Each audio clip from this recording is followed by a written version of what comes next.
Previous year question serious 2024 வந்து பார்த்துட்டு இருக்கோம். தினமும் 50 கேள்விகள். இன்னைக்கான 50 கேள்விகள் பார்க்கலாம் வாங்க. ஃபர்ஸ்ட் பாருங்க, மானம் கூட்டல் இல்ல. இதை வந்து நம்ம சேர்த்தெழுதுனா நமக்கு என்ன கிடைக்கும்னு சொல்லி கேட்டிருக்காங்க. ஃபர்ஸ்ட் நம்ம என்ன பார்ப்போம், பிரித்தெழுதுக சேர்த்தெழுதுகனாலே ஒன்று ஆன்சர்லேருந்து போவோம், இல்லைனா கொஷின்லேருந்து போவோம். இப்போ பிரிச்சுக்கோங்க. இது வந்து என்னது நிலைமொழி, இது என்ன அப்படின்னா வருமொழி. நிலைமொழியில் என்ன பார்ப்போம், நம்ம கடைசி எழுத்து வந்து பார்ப்போம், என்னது இம்மு. வருமொழியில் முதல் எழுத்து என்ன அப்படின்னு பார்த்தீங்கன்னா இ. அப்போ இம்மு கூட்டல் ஈ தான் நமக்கு என்னது மீ.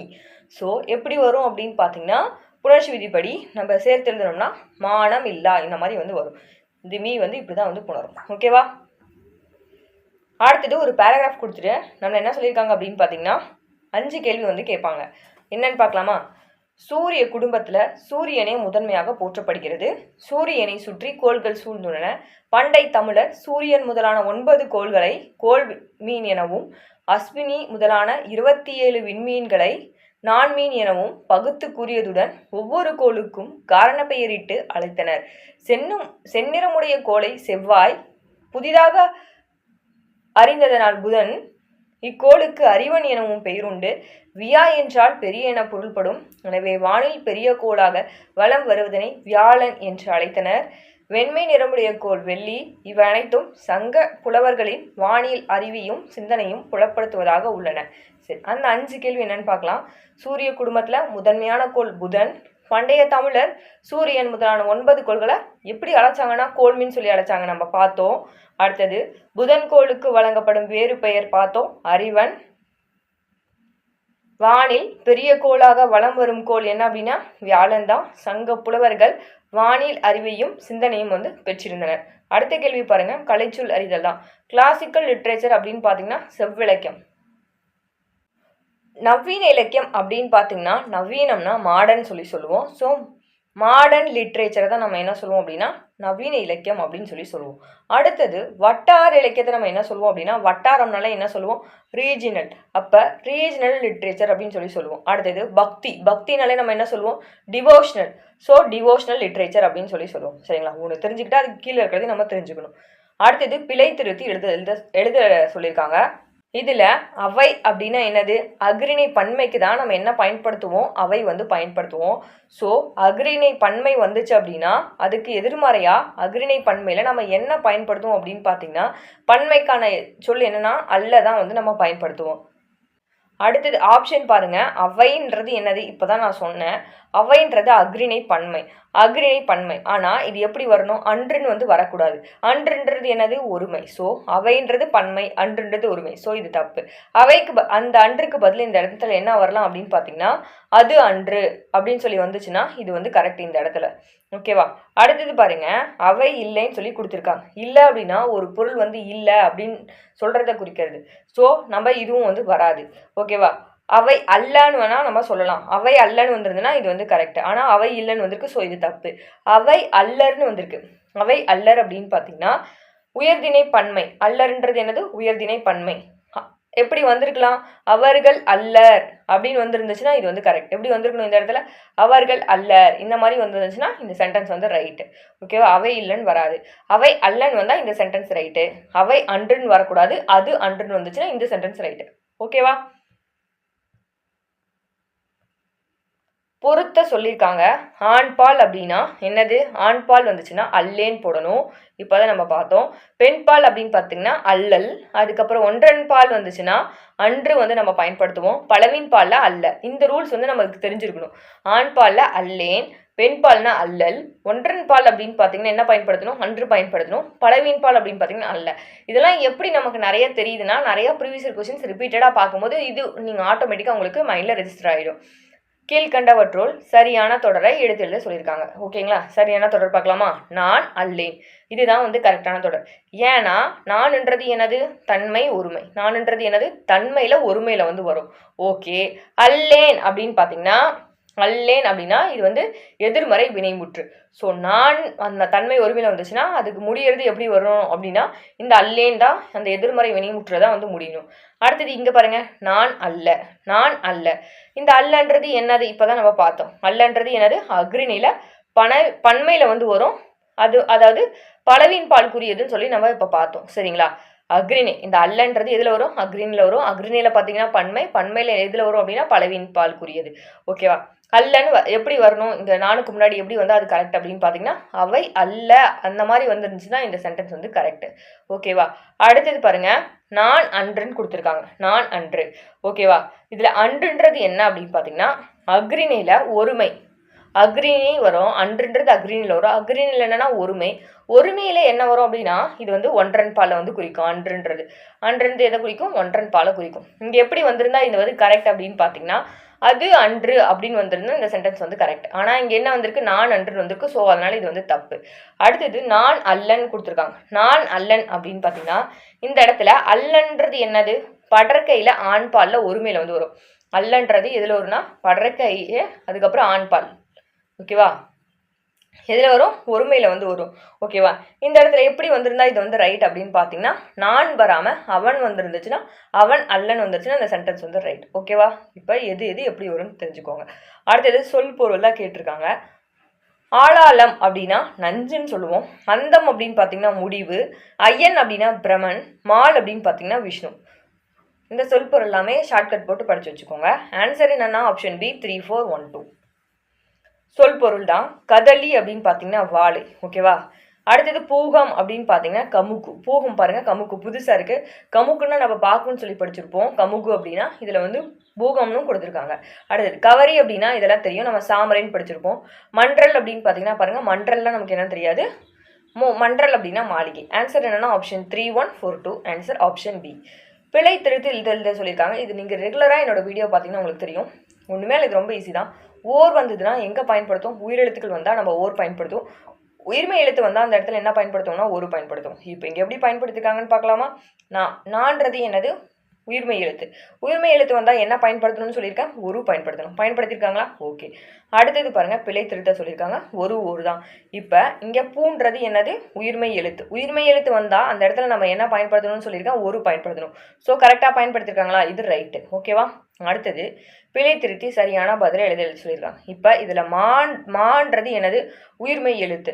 உயிர்மை எழுத்து வந்தால் அந்த இடத்துல என்ன பயன்படுத்தணும்னு படிச்சிருக்கோம்? ஒரு பயன்படுத்தணும். ஸோ கரெக்டாக அதுக்கு முன்னாடி ஒரு பயன்படுத்தியிருக்காங்களா? படுத்திருக்காங்க. ஸோ இது கரெக்டு.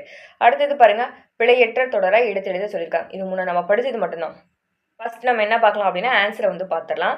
ஆன்சர் பாருங்கள், இவை நல்ல பழங்கள் அல்ல அப்படின்னு கொடுத்துருக்காங்க. இதில் இவை பழங்கள் அப்படின்னு பார்த்தீங்கன்னா இதில் எதில் வருது அப்படின்னு பார்த்தீங்கன்னா இவையும் பழங்களும் எடுத்துக்கோங்க. இதில் எதில் வரும்? பன்மை. அக்ரிணையில், அதாவது உயிரற்ற பொருட்களை நம்ம என்ன சொல்லுவோம்னா அக்ரிணை. அதாவது அக்ரிணையில் நமக்கு எதில் வருது? பன்மையில் வந்து வருது. சரியா? அப்போ அதுக்கு எதிர்மறையாக நம்ம என்ன சொல்லுவோம் அப்படின்னா இப்போ தான் நம்ம பார்த்தோம், அல்ல தான் நம்ம வந்து போடுவோம். ஸோ அதனால் இந்த சென்டென்ஸ் வந்து கரெக்டு. அடுத்தது இவை நல்ல பழங்கள் அன்று அப்படின்னு பாருங்க. அன்றுன்றது என்னது இங்க? ஓகேவா? அக்ரிணை ஒருமை. அன்று வந்தால் நம்ம என்ன படிச்சிருப்போம்? அக்ரிணை ஒருமை. இது எப்படி வந்தால் இந்த சென்டென்ஸ் வந்து கரெக்ட் அப்படின்னு பார்த்தீங்கன்னா இந்த இடத்துல இவைக்கு பதில் இது என்ன வரும் அப்படின்னா இது நல்ல பழங்கள் அன்று இந்த மாதிரி வந்துச்சுன்னா இந்த சென்டென்ஸ் கரெக்ட். ஸோ அந்த மாதிரி வரல. ஸோ ஆப்ஷனே தப்பு. அடுத்தது பாருங்க, நல்ல பழங்கள். ஓகே, நல்ல பழங்கள்னா உங்களுக்கே தெரியும் பன்மை. இல்லைன்னு வந்திருக்கு. இல்லைன்னு வந்து வரக்கூடாது, அல்லன்னு வந்து வரணும். சரிங்களா? இவை நல்ல பழங்கள் அல்லன்னு வந்துருச்சுன்னா இந்த இடத்துல வந்து கரெக்ட். ஓகேவா? பொருள் வந்து இருக்கிறத வந்து குறிக்கும். ஓகேவா? இங்கே வந்து இல்லைன்னு வந்துருக்கு. இவை நல்ல பழங்கள் அல்லன்னு வந்துருந்தா இந்த இடத்துல வந்து கரெக்ட். ஓகேவா? அடுத்தது பாருங்க, அல்லவை. இந்த அல்லையும் அதே தான். ஓகேவா? இந்த அல்லையும் அதே தான் வந்து வரும். பேர் சொல்ல வந்து வரும் இந்த அல்லை அப்படின்னு பார்த்தீங்கன்னா அல்லவை. ஓகேவா? அடுத்தது பார்க்கலாம். நம்ம சரியான தொடரை தேர்ந்தெடுக்க சொல்லியிருக்காங்க. சிறந்த நூல்கள் அரங்கேற்றுதல் பண்டைய கால வழக்கம். ஃபர்ஸ்ட் ஆப்ஷன் பாருங்க, பண்டைய கால அரங்கேற்றுதல் வராது. என்னது? ஒரு நல்ல நூலை அரங்கேற்றணும்னா பண்டைய காலத்துல தான் வந்து வழக்கம். அதுதான் வந்து சென்டென்ஸ் ஃபுல்ஃபில் ஆகுது. நூல்களை அரங்கேற்றுதல் சிறந்த வழக்கம் பண்டைய காலம். ஏதாவது ஒரு சென்டென்ஸே மீனிங் வரல. பண்டைய காலம் சிறந்த நூல்களை அரங்கேற்றுதல் வழக்கம் இதுவுமே வந்து வரல. தப்பு தான். அப்போ ஆன்சர் ஆப்ஷன் சி தான் வந்து நமக்கு கரெக்டாக இருக்குது. அடுத்தது பாருங்க, எவ்வகை தொடர்னு கண்டுபிடிக்க சொல்லியிருக்காங்க. என் அண்ணன் நாளை வருவான் அப்படின்னு சொல்லியிருக்காங்க. என் அண்ணன் நாளைக்கு வருவான் அப்படின்னு சொல்லி ஒரு செய்தியை வந்து சொல்கிறாங்க. செய்தியை வந்து சொன்னாங்கன்னா அந்த இடத்துல என்ன வரும்? செய்தி தொடர் வந்து வரும். ஓகேவா? அடுத்தது பாருங்க, சரியான கூட்டப்பெயரை தான் தேர்ந்தெடுக்க சொல்லியிருக்காங்க. நம்ம ஏற்கனவே படிச்சது தான். கற்குவியல் தான் வந்து நம்ம படிச்சிருப்போம். சரிங்களா? அடுத்தது புற்கட்டு, பார்க்காமே சொல்லிடுறோம். புற்கட்டுன்னு வந்து நம்ம போடுவோம். அடுத்தது ஆசிரியப்பாவோட ஓசை என்னன்னு கேட்குறாங்க. ஆசிரியப்பா அப்படின்னு பார்த்தீங்கன்னா நம்ம என்ன படிச்சிருப்போம்? அகவலோசை படிச்சிருப்போம். அதுவே செப்பலோசை அப்படின்னு பார்த்தீங்கன்னா நம்ம என்ன படிச்சிருப்போம்? வெண்பா அப்படின்னு சொல்லி படிச்சிருப்போம். செப்பலோசை அப்படின்னா வெண்பா. துள்ளலோசைனா நம்ம என்ன படிச்சிருப்போம்? கலிப்பான்னு சொல்லி படிச்சிருப்போம். துள்ளலோசைனா என்ன? கலிப்பா. அதுவே தூங்கலோசைனா என்னன்னு படிச்சிருப்போம்? வஞ்சிப்பான்னு சொல்லி படிச்சிருப்போம். சரிங்களா? ஸோ ஒவ்வொன்றுக்கும் கீழே ஆப்ஷனில் இருக்கிறதுக்கு என்னன்னு சொல்லி தெரிஞ்சுக்கோங்க. அடுத்தது பாருங்க, மலர் உண்டு பெயரும் உண்டு. 2 தொடரையும் ஒரு தொடராக்கும் போது எப்படி வந்து வரும் அப்படின்னு கேட்குறேன். இந்த ரெண்டையும் ஒன்றாக்கணும்னா எப்படி வரும்னு கேட்குறேன். கீழே படிச்சு பாருங்க. மலர் பெயர் உண்டுன்னு வராது, மலரும் பெயர் உண்டுன்னு வராது, மலர் உண்டு பெயர் உண்டுன்னு நம்ம சொல்ல மாட்டோம். ரெண்டுத்தையும் சேர்த்து ஒரு தொடராக அமைக்க சொல்லியிருக்காங்க. அப்போ அமைச்சோம்னா ஆப்ஷன் டி, மலரும் பெயரும் உண்டு. இப்படி தான் வந்து நம்ம சொல்லுவோம். ஓகேவா? அடுத்தது 73. ஓடு என்ற வேர் சொல்லின் வினையெச்ச தொடர் தான் கேட்குறாங்க. ஓடு வினையெச்சம்னா என்ன நமக்கு தெரியணும். ஊல வந்து முடிஞ்சிருக்கா பாருங்க. ஓடி இப்போ ஈல முடிஞ்சிருக்கு. ஓடி வந்தாள். அப்போ வினையெச்ச தொடர் என்னது? இது. சரி, அதுக்கப்புறம் ஆப்ஷன் பார்க்கலாமா? அருணா ஓடினாள். இது என்னது? அருணா ஓடி முடிச்சிட்டா. அப்போ ஒரு பொருள் வந்து முற்று பெற்று முடிஞ்சிருக்கு அப்படின்னா, ஒரு செயல் முற்று பெற்று முடிஞ்சிருக்குன்னா அதை நம்ம வினை முற்றுன்னு சொல்லி சொல்லுவோம். ஓடிய அருணா வந்திருக்கு. அப்போ இது என்னது? பெயரச்சத்தில் வந்து வரும்.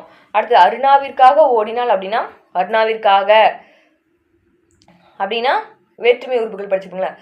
ஐ, ஆல், கு, இன்னது கண்ணுன்னு சொல்லிட்டு அதில் இது எதில் வரும் அப்படின்னா 4ஆம் வேற்றுமை உறுப்பில் வந்து அருணாவிற்காக ஓடினான்னு சொல்லிட்டு எதில் வரும்? 4ஆம் வேற்றுமை உறுப்பில் வந்து வரும்.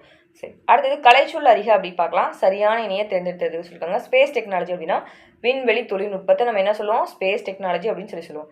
நானோ டெக்னாலஜி நம்ம என்ன சொல்லுவோம்? நானோ டெக்னாலஜியை மீனும் தொழில்நுட்பத்தை நம்ம என்ன சொல்லுவோம் அப்படின்னா நானோ டெக்னாலஜி. ஓகேவா? ஆனால் இங்கே என்ன கொடுத்துருக்காங்க? நமக்கு விண்வெளி கதிர்கள்னு கொடுத்துருக்காங்க. ஸோ செகண்ட் ஆப்ஷன் தப்பு. அல்ட்ரா வயலட் ரேஸை நம்ம என்ன சொல்லுவோம்? அல்ட்ரா வயலட் ரேஸ் என்ன படிச்சிருக்கோம்? புற ஊதா கதிர்கள். புற ஊதா கதிர்களை நம்ம என்னன்னு படிச்சிருப்போம்? Ultra violet race. இங்கே என்ன கொடுத்துருக்காங்க? மீ தொழில்நுட்பம் கொடுத்துருக்காங்க. ஸோ இந்த ஆப்ஷனும் தப்பு. Cosmic race. காஸ்மிக் ரேஸ் நம்ம என்ன படிச்சிருப்போம்? அண்டக்கதிர்கள். அண்டக்கதிர்களை நம்ம என்ன படிச்சிருப்போம்? காஸ்மிக் ரேஸ்ன்னு படிச்சிருப்போம். இங்கே என்ன கொடுத்துருக்காங்க? புற ஊதா கதிர்கள்னு சொல்லியிருக்காங்க. இதுவுமே தப்பு. ஓகேவா? கரெக்டாக இருக்கிறது ஆப்ஷன் ஏ. அடுத்தது காஸ்மிக் ரேஸ். காஸ்மிக் ரேஸ் அப்படின்னு பார்த்தீங்கன்னா பாருங்க, விண்வெளி கதிர்கள் அண்டக்கதிர்கள் கூட நம்ம சொல்லலாம். ஓகேவா? அப்போ இது ரைட்டு.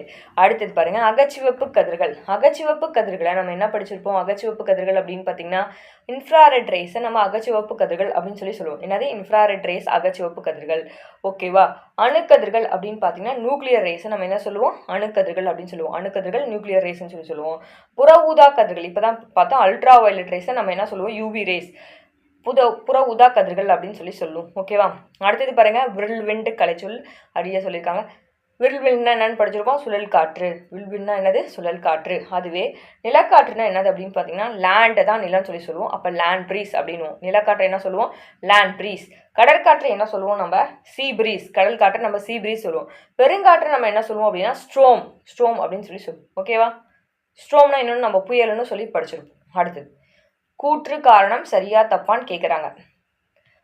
பகர்வனர் திருத்தரு நகர வீதியும் பட்டினும் மயிரினும் பருத்தி நூலினும் கட்டு நுண்வினை காருகர் இருக்கையும் தூசும் துகிரும் ஆரமும் அகிலும். கூற்று இவ்வடிகள் இடம்பெற்ற நூல் சிலப்பதிகாரம். இது ரைட்டு. காருகர் என்பதன் பொருள் என்ன அப்படின்னா சிற்பின்னு கொடுத்துருக்காங்க. இது வந்து தப்பு. காருகர் அப்படின்னு நமக்கு என்னப்பா வரும்? காருகர் நம்ம என்ன படிச்சிருப்போம்? காருகர் நம்ம என்ன படிச்சிருப்போம் அப்படின்னா நெய்பவரை தான் நம்ம என்னென்னு படிச்சிருப்போம்? காருகர். சரி, ஓகே. நகரம்னா அதோட எதிர்ச்சொல் என்ன அப்படின்னா கிராமம் தான். நகரத்துக்கு ஆப்போசிட்டாக சொன்ன சிட்டிக்கு நம்ம என்ன சொல்லுவோம்? ஆப்போசிட்டாக வில்லேஜ் தானே சொல்லுவோம். ஸோ இது ரைட்டு தான். ஆனால் இது வந்து ஆப்ஷனாக நமக்கு இல்லை. இப்பாடலில் குறிப்பிடப்படும் நறுமண் பொருட்கள் சந்தனமும் அகில பற்றி தான் இதில் வந்து சொல்லியிருப்பாங்க. அப்போ நமக்கு கரெக்டாக இருக்கிறது என்ன? 1 கரெக்டு, 2 தப்பு, அப்போ 3 வரும். அடுத்தது 4. 1, 3, 4 சரின்னு எந்த ஆப்ஷனுமே வந்து கிடையாது. சரிங்களா? அப்போ 3 விட்டுடுங்க. அப்போ 1, 4 தான் இது வந்து கொடுக்கவே இல்லை ஆப்ஷனில். அப்போ 3 விட்டா மீதி என்ன இருக்குது? 1, 4. அதனால நம்ம என்ன பண்ணலாம் அப்படின்னா இதில் கொடுத்துருக்கபடி பார்த்தோம்னா 1, 4 தான் வந்து கரெக்ட். ஏன்னா நமக்கு 3 சரிதான். ஆனால் என்ன பண்ணியிருக்காங்க? ஆப்ஷனில் வந்து கொடுக்காம விட்டுட்டாங்க. ஸோ கொடுக்காம விட்டுட்டா அப்போ 3 விட்டுட்டு மீதி என்ன இருக்குது? 1, 4 தான் இருக்குது. ஸோ 1, 4 எடுத்து நம்ம போட்டு என்ன பண்ணிடணும் அப்படின்னா நம்ம மேட்ச் பண்ணிடணும். ஏன்னா நம்மளை எப்படி வேணாலும் கன்ஃபியூஸ் பண்ணுவாங்க.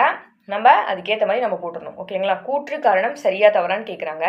ஒவ்வொரு ஆண்டும் ஜூன் 15 உலக காற்று நாளாக கொண்டாடி வருகிறோம். ரைட்டு தான். காற்றாலை மின் உற்பத்தியில் இந்தியாவில் தமிழகம் எந்த பிளேஸில் இருக்குது அப்படின்னா ஃபர்ஸ்ட் பிளேஸில் இருக்குது. ஆனால் இங்கே என்ன கொடுத்துருக்காங்க? செகண்டுன்னு கொடுத்துருக்காங்க. ஸோ இது தப்பு.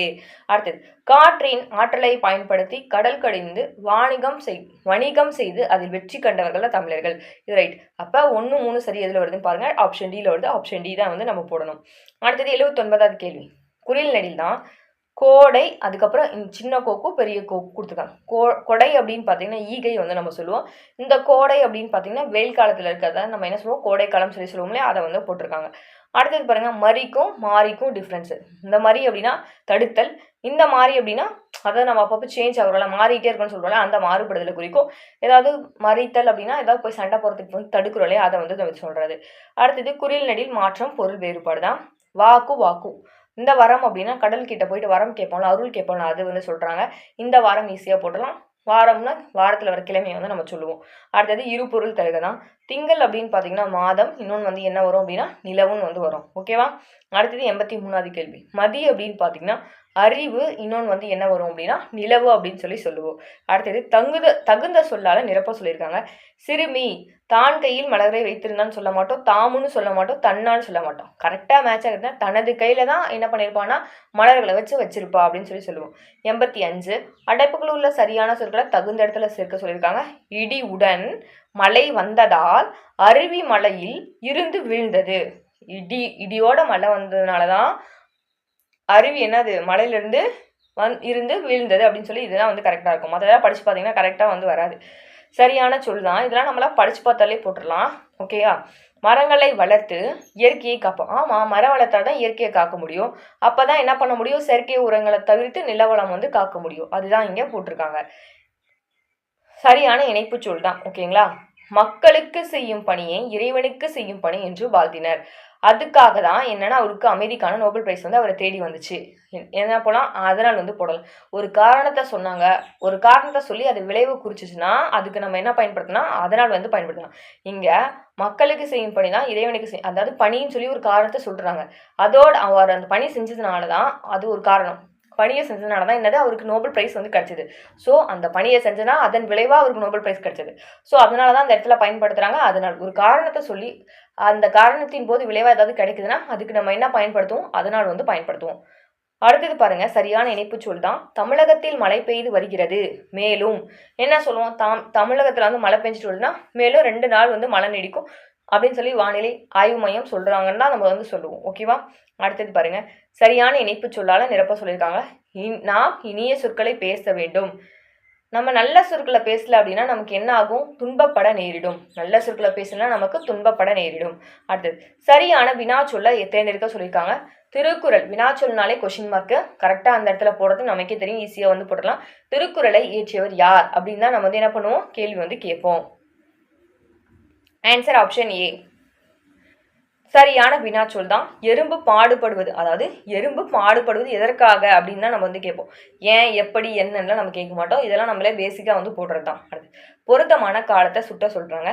கண்மணி, நாளைன்றது என்னது, எதிர்காலத்தை வந்து குறிக்கும். பாடம் படிப்பாள். நாளைன்றது என்னது, நாளைக்கு. அப்போ இதில் எதிர்காலத்தில் வந்து சொல்கிறது. ஸோ அப்போ இது என்ன வரும், எதிர்காலம். அடுத்தது அண்ணல் காந்தி அன்றே சொன்னார். அதாவது காந்தி என்ன சொல்லியிருக்காரு, அன்றைக்கே சொல்லியிருக்காரு. அப்போ ஏற்கனவே சொல்லிட்டாரு. அப்போ ஏற்கனவே நடந்து முடிஞ்சது குறிக்க நம்ம என்ன பயன்படுத்துவோம், இறந்த காலத்தை பயன்படுத்துவோம். அடுத்தது பாருங்க, பொருத்தமான காலம் அமைத்தல் தான். பூரணர் இல்லம் நோக்கி நடக்கின்றார். அதாவது இப்போ நடந்துட்டு இருக்கா பூரணர் இல்லம் நோக்கி. இப்போ நான் வந்து ஒருத்தவங்க வீட்டுக்கு போயிட்டு இருக்கேன் அப்படின்னா எப்போ, நிகழ்காலத்தில் தான் நான் சொல்லுவேன். போயிட்டு இருக்கேன்னா அது எதில் சொல்லுவோம், நிகழ்காலத்தில் சொல்லுவோம். ஸோ அங்கே என்னது, ஆப்ஷன் ஏ. அடுத்தது விடை வகைகள் தான் கொடுத்துருக்காங்க.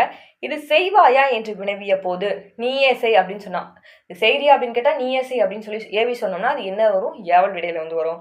அடுத்தது அவன் திருமணத்திற்கு போய் வாரான். இதை நம்ம எழுத்து வழக்கில் வந்து எழுதணும். அவன் திருமணத்திற்கு போய் வருகிறான்னு சொல்லி நம்ம எழுத்து வழக்கில் எழுதுவோம். இந்த பேச்சு வழக்கு எழுத்து வழக்கெல்லாம் கேட்டாங்கன்னா நம்ம ஈஸியாக போட்டுடலாம். ஸோ இதெல்லாம் எப்போ நம்ம வந்து நிறையா வந்து கெஸ் பண்ணி போடணும்னா நிறைய ப்ரீவியஸ் கொஸ்டின்ஸ் நிறையா பழகினா தான் நம்மளால் இது வந்து போட முடியும். பேச்சு வழக்கிற்கு ஏற்ற எழுத்து வழக்கு சொற்கள். அவனே கூட்டிக்கிட்டு வரேன் அப்படின்றத எப்படி சொல்லலாம் அப்படின்னு பார்த்தீங்கன்னா, எழுத்து வழக்கில் அவனை கூட்டிக் கொண்டு வருகிறேன் அப்படின்னு நம்ம சொல்லலாம். ஓகேங்களா.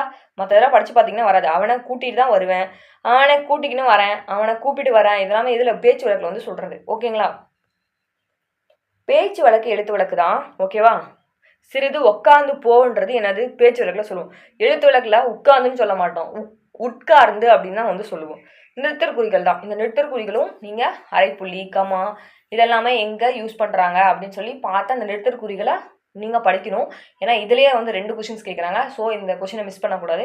ஸோ அரைப்புள்ளி எங்கே போடுறாங்க, கமா எதுக்கு போடுறாங்க, முற்றுப்புள்ளி எங்கே வைக்கிறாங்க, ஓகேவா, இதெல்லாமே நம்ம என்ன பண்ணணும், படித்து தெரிஞ்சுட்டு நிறைய ப்ரீவியஸ் இயர் கொஸ்டின்ஸ் பார்க்கும்போது நமக்கு ஒரு ஐடியாஸ் வந்து கிடைக்கும். திருக்குறள் பற்றி பேசாத புலவர் இலர், எழுதாத அறிஞர், எழுத்தாளர் இலர். பள்ளி பருவத்திலும் திருக்குறள் படிக்கப்படுகின்றது. நான் வந்து ஏற்கனவே சொல்லியிருக்கேன், இந்த அரைப்புள்ளி எங்கே பயன்படுத்துவோம் அப்படின்னு பார்த்தீங்கன்னா, 2 தொடர்புடைய தனி கருத்துக்களை வந்து பிரிக்கிறதுக்கு நம்ம என்ன பண்ணுவோம், இந்த அரைப்புள்ளி வந்து பயன்படுத்துவோம். அதே மாதிரி பயன்படுத்தியிருக்காங்க பாருங்கள், திருக்குறளை பற்றி பேசாத புலவர் இலர், எழுதாத அறிஞர். ஸோ ரெண்டு தொடர்புடைய தனி ரெண்டு இங்கே ஒரு கருத்து இருக்குது, இங்கே ஒரு கருத்து இருக்குது. இந்த கருத்துக்கு நடுவில் நம்ம என்ன பயன்படுத்திருக்கோம், அரைப்புள்ளி வந்து பயன்படுத்தியிருக்கோம். சரிங்களா? அப்புறம் பாருங்க, எழுத்தாளர் இலர், ஃபுல் ஸ்டாப் முடிச்சுட்டு பள்ளி பருவத்திலும் திருக்குறள் படிக்கப்படுகின்றதுன்னு சொல்லி அந்த சென்டென்ஸ் நம்ம என்ன பண்ணியிருக்கோம், முடிச்சிருக்கோம். இதில் அறிஞர், அதுக்கு அடுத்ததே என்ன வந்திருக்கு அப்படின்னா எழுத்தாளர் வந்திருக்கு. ஸோ அதனால் இங்கே என்ன பண்ணியிருக்கோம், கமா வந்து போட்டிருக்கோம். ஓகேவா? கமான்றது தமிழில் நம்ம கார்புள்ளி அப்படின்னு சொல்லுவோம். கடைசியாக ஒரு சென்டென்ஸ் வந்து முழுமை அடைஞ்சதுன்னா அந்த இடத்துல நம்ம என்ன பண்ணுவோம், முற்றுப்புள்ளி வைப்போம். ஸோ அரைப்புள்ளி எங்கே பயன்படுத்தணும், கமா எங்கே பயன்படுத்தணும், முற்றுப்புள்ளி எங்கே பயன்படுத்தணும் சரியாக தெரிஞ்சுட்டு நிறுத்தற்குறிகளை நம்ம என்ன பண்ணணும், போடணும். இதில் பாருங்கள், இது என்னோடு பேசியதே அப்படின்னா இப்போ இரட்டை மேற்கோள் குறி எங்கே பயன்படுத்தணும், ஒருவர் வந்து பேசுகிறத நேரடியாக சொல்லும் போது அந்த இடத்துல இரட்டை மேற்கோள் குறி வந்து பயன்படுத்தணும்னு சொல்லி ஏற்கனவே வந்து நான் சொல்லியிருக்கேன். அப்போ இது என்னோடு பேசியதே, ஆமாம் நேரடியாக வந்து பேசுகிறாங்க, அந்த இடத்துல இரட்டை மேற்கோள் குறி பயன்படுத்தியிருக்கோமா. அடுத்தது வியப்பு குறி எங்கே பயன்படுத்துவோம், ஆச்சரியம் இல்லைனா வியப்பை வந்து வெளிப்படுத்தும் போது அந்த இடத்துல என்ன பண்ணுவோம், வியப்பு குறி பயன்படுத்தும். ஆமாம் இது என்னோடு பேசுதுன்னு சொல்லிட்டு வியப்பாக சொல்கிறாங்க. ஸோ அந்த இடத்துல என்ன பயன்படுத்திருக்கோம், வியப்பு குறி வந்து பயன்படுத்தியிருக்கோம். அதே மாதிரி இந்த இடத்துல கமா எதுக்கு யூஸ் பண்ணியிருக்காங்க அப்படின்னா, ஒரே வரிசையில் வரும் செயல்களை வந்து பிரிக்கிறதுக்காக நம்ம என்ன பண்ணுவோம், அந்த இடத்துல கமா வந்து போடுவோம். பாருங்கள், பேசும், பாடும், அதாவது பேசும், அதுக்கு அடுத்தது பாடும் வந்திருக்கு, அதுக்கப்புறம் வீட்டு வேலைகள். ஸோ அந்த இடத்துல என்ன, ஒரே வரிசையில் செயல்கள் வந்து வருது அப்படின்னா அந்த இடத்துல நம்ம வந்து கமா போடுவோம். ஓகேவா? அடுத்தது முற்றுப்புள்ளி எதுக்கு வைப்போம், இப்போ தான் சொன்னேன். ஒரு வாக்கியத்தோட முடிவில் இந்த சென்டென்ஸ் வந்து முடிஞ்சிருந்து அப்படின்னா அந்த இடத்துல என்ன பண்ணுவோம் அப்படின்னா நம்ம முற்றுப்புள்ளி வந்து வைப்போம். ஓகேங்களா? இன்றைக்கி 50 கேள்விகள் பார்த்தோம். இந்த 50 கேள்விகள் ரொம்பவே பயனுள்ளதாக இருக்கும்னு நினைக்கிறேன். இதுபோல் வீடியோஸ் வேணும் நம்ம சேனலை சப்ஸ்கிரைப் பண்ணி வச்சுக்கோங்க. டவுட்னா கீழே கமெண்ட் பண்ணுங்கள். தேங்க்ஸ் ஃபார் வாட்சிங். கொஸ்டின் பேப்பர் சீரிஸ் போயிட்டுருக்கு. டெய்லி ஒரு 50 கொஸ்டின்ஸ் தான். அட்லீஸ்ட் நீங்கள் பஸ்ஸில் போகிற டைம்லையோ இல்லை வீட்டில் இருக்க டைம்லையோ ஏதாவது ஒர்க் பண்ணும்போதோ இந்த கொஸ்டின்ஸ் வந்து கேட்டுகிட்டே நீங்கள் ஒர்க் பண்ணிங்கன்னா ஒரு 50 கொஸ்டின்ஸ் வந்து நம்ம ஒர்க் செஞ்ச மாதிரி இருக்கும், 50 கொஸ்டின்ஸ் காதால் கேட்ட மாதிரி இருக்கும். ஓகேங்களா? தேங்க்ஸ் ஃபார் வாட்சிங்.